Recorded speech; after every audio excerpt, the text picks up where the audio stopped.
আমরা গতকালকে দেখেছিলাম যে যমুনার সামনে ইনকিলাব মঞ্চের যিনি মুখপাত্র রয়েছেন বর্তমানে জাবের, তিনি তার জায়গা থেকে অবস্থান গ্রহণ করেছিলেন একটি কারণে, যে আমাদের এই অন্তর্বর্তীকালীন সরকার শহীদ শরীফ ওসমান হাদির হত্যার বিচার করতে এখন পর্যন্ত ব্যর্থ হয়েছে। কয়েকদিন পরে নির্বাচন, কিন্তু এখন পর্যন্ত তাদের জায়গা থেকে চোখে পড়ার মতো কোনো অগ্রগতি নাই। এই জন্য তারা চেয়েছিল তদন্ত সাপেক্ষে জাতিসংঘের কাছে এটা হস্তান্তর করা হোক এবং জাতিসংঘ এই বিচারিক প্রক্রিয়া সম্পন্ন করবে।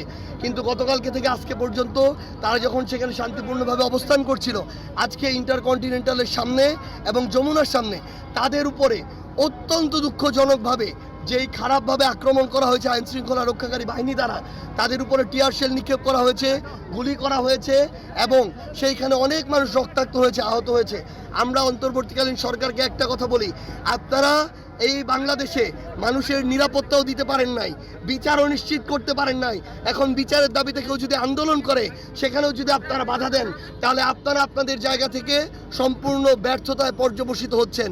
এবং আমরা এই নেক্কারজনক ঘটনার তীব্র নিন্দা জানাচ্ছি এবং আমরা আমাদের জায়গা থেকে আমাদের ইনকিলাব মঞ্চের যে দাবি, সেই দাবির সাথে শতভাগ একাত্মতা পোষণ করছি এবং আমাদের সেখানে যে ভাইরা রয়েছেন তাদেরকে এই যৌক্তিক দাবির সাথে ইনকিলাব মঞ্চ যেভাবে বলে সেই অনুযায়ী সেই কার্যক্রমে অংশগ্রহণ করার জন্য আমাদের জায়গা থেকে আমরা আহ্বান করছি। নির্বাচনের সাথে সম্পর্কের তো কোনো বিষয় নেই।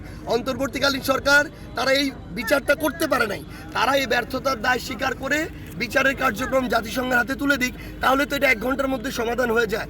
এবং তারা তো শান্তিপূর্ণভাবে এই জিনিসটা করছিল, কিন্তু তারা বিচারও নিশ্চিত করতে পারবে না, আবার আক্রমণ করবে, এটা কোনোভাবেই হতে পারে না।